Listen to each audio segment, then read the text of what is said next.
Ashamaa akkam jirtu dhaggeeffattoonni koo gama TikTok gama YouTube channelitiin na hordoftan maraaf nageenyi koo lafa jirtan maratti isiniif haa ta'u isiniin jedha. Guyyaa har'aatis gaafii lamaan gaafatame gaafiiwwan lamaan kanarratti yaada kennuufani isinis akkuma yeroo kamuu gaafii kanarratti akka yaada keessan komentii jalatti qoodaniif asumaanan kabajaan isin gaafadha. Egaa gaafiin inni jalqaba akkas jedha obboleessi keenya tokko micoota akka waliin osuma waliin haasofnu jaalallee irraa naqabe jaaladhe. Sana booda gaafii jaalalaa dhiyeesseef isheen gaafan gaafii jaalalaa dhiyeessuuf kana dura jaalattee jaalalleen ishee sun akka jalaa boqate natti himte. Sana booda isheenis yeroodhaan booda tole naan jette jaalala keenya waliin eegalle. Yeroo ammaan kanatti garuu yeroon bilbiluuf bilbila na jalaa hin kaastu. Yeroo hunda bilbilli ishee biizii jedha. Maaliif biizii jedha yoon jedheen shamarree waliin haasaa yookiin hiriyaa koo waliin haasaa naan jetti. Ani ammoo yeroo kanatti dhiphachaa tanan jira. Akka waan nan jaalannis natti fakkaata. Ishees dhiisee immoo shamara biraa waliin haasaa eegalus isheedhuman yaada. Akkamittan ishee dagadhee shamara biraa jaalachuu danda'a yookiin jireenya koo jiraachuu danda'a yaada keessan naaf qoodaa jedha obboleessi keenya tokko. Gaafiin inni jalqabaa isa kanaadha. Gaafiin inni lammaffaan obboleettiin keenya tokko immoo akkas jetti. Egaa gaafiin kun shamarran hedduurraa kan dhiyaatedha. Jaalalleen koo baay'ee na jaalata, baay'ee na kabaja, iddoo olaanaa naaf qaba. Garuu ani hin jaaladhu jedhu hedduun isaanii gaafii kana kan dhiyeessanidha jechuudha. Kanaaf gaafii kana lamaan deebisuufani haa ta'utii viidiyoon kun garuu dheerachuudha mala YouTube channelii kiyya irratti viidiyoo kana nan postota waan ta'eef warreen gaafii kana dhiyeessitan akka seentanii hanga dhumaa achirraa dhaggeeffattan asumaanan kabajaan isin gaafadha jechuudha. Egaa gaafii isa jalqabaatitti deebisuudhaaf yoon itti fufu jechuudha. Obboleessa kiyyaaf an akka yaada mataa kootiitti kanan qooduu fi duraan dursaa ishee gaafattee isheen tole si jettee jaalala eegaltaniittu. Jaalala jechuun salphaa miti. Iftoomina barbaada. Jaalala jechuun iftoominaan waliin haasa'u barbaada. Maaliif biizii jedhaas osoo hin taane yeroo hunda biizii jedhaas osoo hin taane durmaan dursa sa'aatii itti haasoftan wal fakkaataa godhachuudha qabdu jedhee kana durallee viidiyoo hojjadhee tanan jira. Maaliif jennaan tarii maatii ishee waliin haasa'uu dandeessi akkasumas ammoo hiriyaadhuma ishee faana haasa'uu dandeessi. Haa ta'uti garuu wanti qabatamaan inni jiru maali yoo jenne wanta barbaannu tokko wanta jaalannu tokko namni kun keenya kan jennu tokko hagam biizii taanullee akka yeroo kenninuuf namni kamuu ni beekna jedhe tanan amana. Garuu wanta hin barbaanne wanta nuti hin feene wanta keessi keenya immoo hin feeneef yeroo hin qabnu jennee akka nama sanatti himnullee hundi keenyayyuu ni beekna jechuudha. Kanaaf egaa ani jalqaba irratti kanas hin jechuu barbaadu akkumaatu shakkii kana keessa jirtu jaalala guutumaan guututti siif qabdi jedhee itti hin amanu. Sababni isaatis shamarri dhiira tokko jaalatte jennaan amma inni bilbiluufitti sagal silkii ishee ilaalti. Ati bilbiltee fi kaasuu diduu miti. Yeruma kaastee immoo ani biiziidha jettee sirratti cufuu ishee osoo hin taane si waliin haasoftee hin quuftu. Sa'aatii 24 si waliin haasaa barbaaddi. Akkasumas barreeffama kee yuusu battala sanatti siif deebisti. Silkii teessee nama si eegu fakkaatti jechuudha. Ishee biraa silkeen ishee hin fagaatu. Yeroo hunda si eegdi waan ta'eef. Kana jechuun onneerraa wanta si jaalattuufi jechuudha. Onneerraa wanta si barbaadduufi jechuudha. Dabalataan akkan yaada keessa hubadhetti iftoominni isin lamaan gidduun jiru yaadni keessan dhokataadha. Ishee keessa ishee baruu hin dandeenye atis isheedhaaf of ibsuu hin dandeenye. Inni kun immoo jaalala miti yookiin jaalala miiraa jenneetu fudhachuu ni dandeenya yookiin jaalala yeroo jenneetu fudhachuu ni dandeenya. Jalqaba irratti osoon sirratti yaada kennuyyuu barbaade atumti mataa keetiiniyyuu sirrii hin jirtu. Sababni isaatis jaalala keessaa baatee jaalala keessaa seenuudhaaf deemuun kun sumaaf jireenyuma keetiifuu gaarii miti. Ishee dagachuudhaaf nama biraa jaalachuun dirqama miti. Jaalalli karooraan nama qabu baatu ati garuu karoorfattee gara jaalalaatti seenuu ni dandeessa. Sababni kana jedheef micoo amma jaalatte tana osoo ishee waliin haasoftuu ishee jaalatte malee dura karoorsitee miti kan ishee jaalatte. Ammas immoo karoora malee ishee dagachuudhaaf qofa kan biraa jaalachuun dirqama miti. Kana jechuun jireenya kee balleessitaa, karoora kee balleessitaa, daandiin jireenya keetii si jalaa bada. Akkasumas ammoo jaalalli dhugaanumtuu si keessa guutuu ni mul'ata jedhee isa kanallee guutumatti ittiin amanu. Maaliif jennaan dirqama ishee amansiisuu garuma fedheen haa ta'u ishee amansiisuudhaaf yaaludha malee ishee dagachuudhaaf ammoo kan biraa jaalachuun inni kun kufaatirraa gara kufaatitti si saaxila malee faayidaa hin qabu jechuudha. Ishee dhugaadhaan yoo barbaadda yoo ta'e duraan dursa amansiisudha. Kana booda yoo isheen siif abboomamuu didde yookiin ammoo jaalala siif qabdu sitti agarsiisuu didde guutumattuu siif hin taane taanaan ishee duraan dursa of dandeessee of keessaa baasuudha qabda, dagachuudha qabda. Sababni kana jedheef onnee jaalalli miidhe jaalalli fayyisuus onnee jaalalli miidhe deebisee miidhuu hin danda'a. Maaliif jennaan shamarri ati amma irratti dagachuudhaaf ishee qofa dagachuudhaaf ammoo shamara tana deebistee jaalachuudhaaf taatu tunis akkasuma sitti jijjiiramu yookiin si jaalachuu dhiisuu dandeessi. Yeroo kanatti ammoo kufaatiin lama kufta yookiin lama miidhamta jechuudha. Gaafa sana ammoo argaadhuma jaalalaa jettee yeroo itti of jibbitutu dhufa jechuudha. Kanaaf ishee tana yoo hin fedhu jette atuyyuu hagam akka feetu tilmaama kootirratti baay'ee gadaanaadha. Maaliifan kana jedhe dhiironni egaa yeroo hedduu isaanis yoo dhugaadhaan shamara takka jaalatan warreen dhiirotaas yoo dhugaadhaan shamara takka jaalatanii dafanii dhiisuu hin fedhan. Atammoo iddoo kanatti dafteet abdii kutatte. Jaalalli dhugaan ammoo abdii dafee nama hin kutachiisu. Baay'ee akka carraaqxu akka aarsaa kaffaltu nama sana daran akka itti siqtu si taasisa malee battalatti nama sana dagachuudhaaf abdii kuttee jaalala san keessaa bahuudhaaf inni kunis jaalala dhugaa jedhamee kan hin fudhatamne keessaa isa tokkodha. Atammoo ishee amansiisuu irratti hin jirtu. Ishee wanta kana siin jette qofa yookiin ammoo silkii si kaasuu diduu yookiin yeroo hunda biizii ta'uu ishee irratti qofa kanatti xiyyeeffatte jechuudha. Maaliif iftoominni siin lamaan gidduutti baay'ee dhokataa waan ta'eef kanaaf ani akka mataa kootiitti deebii kanarratti kanan siin jechuu barbaadu guutumatti ishee dagachuudhaaf kan biraa jaalachuudhaaf qophii yoo ta'u barbaadde duraan dursa onnee aaraa akkasumas sammuu haaraa si barbaachisa. Kana gochuudhaaf ammoo kaayyoo mataa keetiitti deebi'u jalqaba ka'umsa keetii sanatti deebi'u si barbaachisa. Of qulqulleessuu si barbaachisa. Maaliif jennaan ka'umsa kee sanatti gaafa deebite karoora kee yaadatta daandiin mataa keetii sumaan akka deemu sumaan akka marra'amu of taasistaa jechuudha. Of ta'umsi immoo baay'ee barbaachisaadha. Iddoo kanatti ammoo ati kufaatirraa gara kufaatitti kanatti deemaa jirtu. Inni kun ammoo jireenya kan kee guutumatti si harkaa balleessuu danda'a. Akkuma jalqaba kaase onnee jaalalli miidhe jaalala qofaadha kan fayyisuu danda'u. Garuu onnee jaalalli miidhe jaalalumatti deebisee miidhuu danda'a. Isa kana kan gochuu danda'u garuu harkumaan of miidhuutu wanta jiruuf yookiin nama argatte sana seeraan qabiinsa wallaalu yookiin ammoo ofii keetiif of qabiinsa wallaaludha kan jaalala keessatti lammaffaa miidhaan dhufuu danda'u jechuudha. Kanaaf duraan dursa of ta'umsi mataa keetii baay'ee murteessaadha. Ishee sana dagachuudhaaf kan biraa jaalachuun dirqama miti. Deebistee nama biraatis miidhuu ni dandeessa. Shamaruma biraatiyyuu miidhuu ni dandeessa. Maaliif jennaan ishee dagachuu qofaaf kan biraa yoo gara biraa kan deemtu yoo ta'e shamara biraa kan faana haasoftu yoo ta'e isheen illee sirraa qabamu yookiin ammoo ati yeroodhaan booda gaafa ishee irratti dagatte gatteetis deemuu ni dandeessa. Namoonni hedduu wanta kana gochaa jiraniif. Kanaaf inni kun garuu sirrii miti. Of ta'umsi mataa keetii baay'ee murteessaadha. Karoora mataa keetiitti deebi'uun baay'ee murteessaadha. Ka'umsa dhaabbannoo mataa keetii sanatti deebi'uun baay'ee murteessaadha. Ani hundumaafuu iddoo kanatti wanti dhaamu barbaadu jaalala keessa yeroo seenuudhaaf jettanii of to'achuun baay'ee murteessaadha. Baay'ee barbaachisaadhas. Sirriidha wanti hin haalamne tokko jaalalli karooraan nama hin qabu. Garuu karoorfannee nuti gara jaalalaatti seenuu ni dandeenya. Erga jaalala keessa seennee immoo dhaabbannoo mataa keenya, ejjannoo mataa keenya, tarkaanfiin keenya hagam akka ta'e namni waliin haasa'aa jirru kun hangam akka ta'e nuuf immoo iddoo hagamii akka qabu baay'ee of tilmaamuun barbaachisaadha. Jaalalli kadhaa hin barbaachisu. Jaalala jechuun kennitee kan fudhachuu dandeessu qofaadha. Nama sanaaf hin taane taanaan hin taanedha yookiin namni sun sin feene taanaan sin feenedha bira hafuudha. Sababni isaatis kan sin feene nama tokkicha kan sin feedhu garuu hedduutu jiran.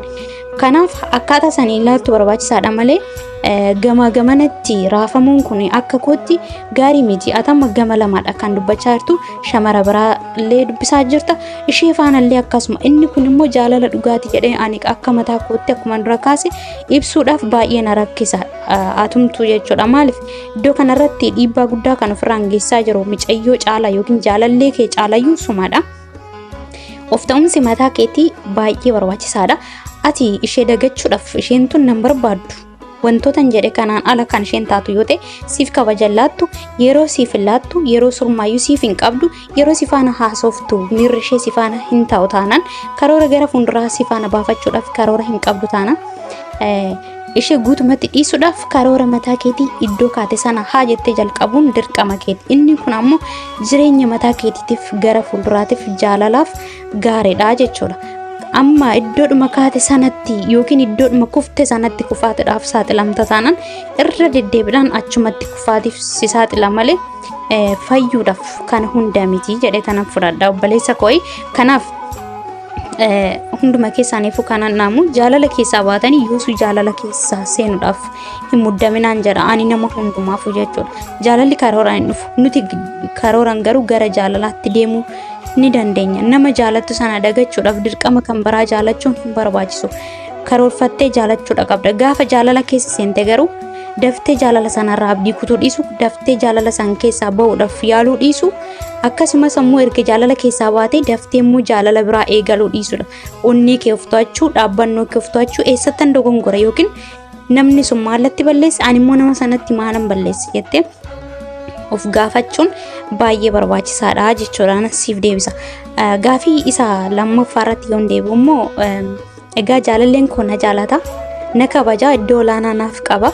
Ani immoo isan jaaladhu kan jedhu kanarratti yoo deebi'u ani duraan dursaa warreen akkanettanii gaafii dhiyeessitaniif yoon isiniif deebisu nama si jaalatu argachuun, nama si kabaju argachuun yeroo ammaan kanatti dhuguma yoo dubbanne baay'ee ulfaataadha.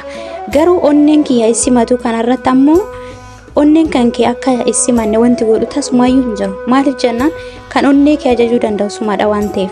Jaalalleen kan kee gaarummaa siif yaada, siif dhiphata, iddoo olaanaa siif qaba, kabaja siif qaba taanaan warreen gaafii kana dhiyeessitan isa naaf dhiyeessitan kana mee sammuu keessan keessatti galmeessa, onnee keessan irratti ammoo siif godha. Jaalallee keessan kana guyyaa irraa gara guyyaatti akka onneen keessan simatu taasisa. Gaarummaa isaa yaada, sagalee isaa dhaggeeffadhaa, barreeffama isaa irra deddeebiidhaan yaala. Isaaf yeroo deebistan haala miidhagaa fi hawwataa ta'een akkasumas yeroo isa simattullee akkasuma yaadumsi kan kee dhiira biraa faana osoo hin taane yaadumsi kan kee isa faana ta'uudha qaba. Dhugaadhaan si jaalata, iddoo olaanaa siif qaba taanaan akka onneen kee isaaf immoo iddoo olaanaa qabaatu salphaatti gochuu ni dandeessa. Kana garuu kan gochuu dandeessu duraan dursa sammuun kee yoo amansiistee fi dhiirota hunda ilaaluu yoo dhiiste qofaadha. Isa faana qofa yoo haasofteedha. Hariiroon kee isa faana qofa yoo ta'edha. Karoorri kee gara fuulduraallee isa faana qofa yoo ta'edha. Kanneen kanaan onnee kee gaafa amansiiste garuu onneen kee wanti hin simanneef tasumaayyuu hin jiru. Wanti hin danda'amnes durumaan dursaayyuu hin jiru. Osoo hin danda'amu ta'e immoo hin uumamu ture. Kanaaf ani hin jaaladhu, ani hin barbaaduun kuni ati wanta akkas jettee keessa keetitti seef gooteef malee wanti hin danda'amne hin jiru. Hin danda'ama jennaan yes hin danda'ama. Jaalallee kooti nan jaaladha jettee gaafa murteessite, namni kun na jaalata jettee gaafa murteessite onnee keerraa isaan daran isaan caalmatti isa jaalachuu ni dandeessa. Guutumatti garuu hin jaaladhu yookiin hin danda'u yoo jette immoo wanti hin danda'u jenne immoo eeyyen hin dandeenyudha. Wanti kamuu hin danda'amu hin dandeenyu jennaan garuu nan danda'a jennaan wanti kamiyyuu ni danda'ama.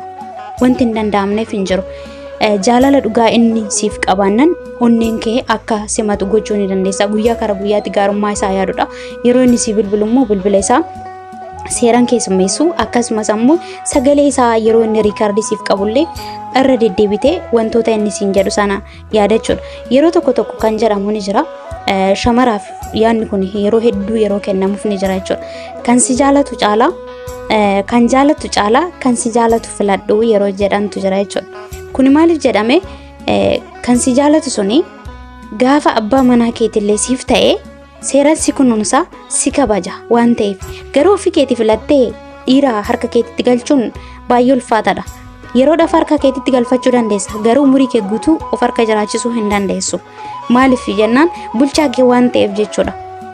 Kanaaf inni si jaalatu garuu si kunuunsa wanta si jaalatuuf ati sammuu yeroodhaan booda isa jaalachuu ni dandeessa. Yoo dhiira biraa ilaaluu yookiin dhiira biraa faana haasaa jalqabde sana yoo dhiiste qofaadha. Hariiroon kee yoo isa faana ta'e qofaadha. Kana yoo hin taane garuu gaafiin inni dhiyaate sana irratti amma obboleettiin keenya takka dabalataan kan dhiyeessite ani san jaaladhu inni baay'ee na jaalata garuu isuma waliin iyyuu gara gaa'ilaa seenuuttan jira kan jettee ni jirti jechuudha. Gaafuma kana wanta wal qabatu jechuudha. Gaafin kun tokkodha hedduu keessaan kan gara gaa'ilaatti dhiira tokko osoo hin jaalatin faana hin seenin hin jedhaan akka kootti jechuudha. Tarii gaafin kun gaafii hedduu keessanii ta'uu malu. Gama maatii keessaniitiin isaa ta'u gama maatii keessaniitiin illee dhiibbaa yoo jiraate yoo isin irratti dhiibbaa geessisanii akka nama kana heerumtan yoo isin taasisanii duraan dursa nama sana onneen keessan akka simatu gochuu yoo hin dandeenye gara gaa'ilaa faanaa hin seenina.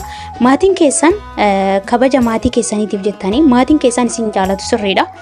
Nama isin jaalatu isiniif filatu inni kun dhugaadha. Haa ta'u malee maatiin keessan isin faana jiraachuu hin danda'an bultii san keessatti kan gammadeetis jiraachuu danda'u kan gammachuus waliin qooddachuu danda'u isin lamaan qofaadha. Maaliif jennaan jaalalleen kee kun kanarra baay'ee si jaalatu deebi'ee baay'ee si jibbuu danda'a. Maaliifan kana jechuu danda'e ati isan jaalattu yoo ta'e isaaf miira isaa hubachuu hin dandeessu isa gammachiisuu hin dandeessu wanta inni gaarummaa siif yaadu kan ammoo ati isaan faallaa yaaduu fi dandeessa isaaf hin dhiphattu yaada isaa hubachuu fi hin dandeessu yaada isaa irraa qooddachuu kan keellee qooduu fi hin dandeessu. Egaa jaalalleewwan lamaan gidduutti ammoo yaada waliif qooduu akkasumas wal hubachuu fi wal kabajuu waliif dhiphachuu yoo hin jirre jaalalli hin jira jechuu hin dandeenya. Gaafa sana ati isarratti ba'aa taate inni immoo sirratti ba'aa ta'a jechuudha. Gammachuun isin lamaan gidduu hin jiru. Gaa'illi sunis osoo xiqqoo hin turin ni diigama jechuudha. Akkasumas yeroo walirratti gubuu onnee wal madeessuu ta'a jechuudha. Kanaaf gara gaa'ilaatti osoo hin seenin dura onnee kee amansiistee akkasumatti gochuu ni dandeessa wantootaan jedhe kanaan. Kana gochuu hin danda'u lakki kan jettu yoo ta'e immoo isarrattis yeroo hin gubin ofii kee irrattis yeroo hin gubin salphaatti ofirraa fageessite atis irraa fagaachuu ni dandeessa. Kanneen kanaa yoo dadhabde jechuudha. Garuu wanti dadhabamu kamiyyuu hin jiru. Hin dandeenye yoo jenne wanti kamuu hin danda'ama. Nama si jaalatu immoo ati kabajaan itti dhiyaatte inni si kabaja taanaan umurii kee guutuu gammachuudhaan faana jiraachuu ni dandeessa. Kana gochuu kan dandeessu garuu dandeettii mataa keetiitiin gaafa onnee keetiif keessa kee amansiiste qofaadha. Kana yoo hin taane garuu isaafis gammachuu laachuu hin dandeessu ofii keetiifis gammachuu argachuu hin dandeessu. Siin daran immoo kan miidhamu isadha. Sababni isaatis aarsaa siif kaffalaa jira. Yeroo kanatti aarsaa sitti kaffalaa jira. Wanta si jaalatuuf aarsaa sitti kaffalaa jira. Aarsaa sitti kaffalu sana immoo sirraa hin argatu taanaan daran kan miidhamu atis hin miidhamtu jechuu koo miti. Daran kan miidhamu garuu isadha. Maaliif aarsaa kophaa isaati. Jaalalli gamtokkeen ammoo ba'aa namni kamuu si gargaaruu hin dandeenye keessaa isa tokkodha. Jaalalleewwan lamaan gidduutti jaalalli sun yoo kunuunsa hin arganne jaalala jechuun biqiltuudha. Biqiltuun bishaan yoo hin obaasne baalli ishee irraa harca'ee bada jechuudha. Kanaaf jaalallis akkasuma jaalalli sun kunuunsa qabiinsa gama lamaanii barbaada. Kana gochuu yoo hin dandeenye garuu baalli sun harca'aati kan inni deemu. Onneen gamtokkee irratti baatamtee yookiin namni sun madaa'ati guyyaa kara guyyaatti madaa'aa deema jechuudha. Atillee nama agarsi jaalatu sana deebistee argachuu dhiisuu dandeessa. Yookiin yeroo sitti barfatee gaabbuu dandeessa. Yeroo har'a waliin jirtu kanatti garuu onnee kee amansiistee namni kun akka si jaalatu onneen kee akka isaaf banamu gochuu ni dandeessa. Dhaanan siif deebisa. Egaa gaafin keessan gaafii nama hundaa waan ta'eef haala kanaan isiniif deebisa.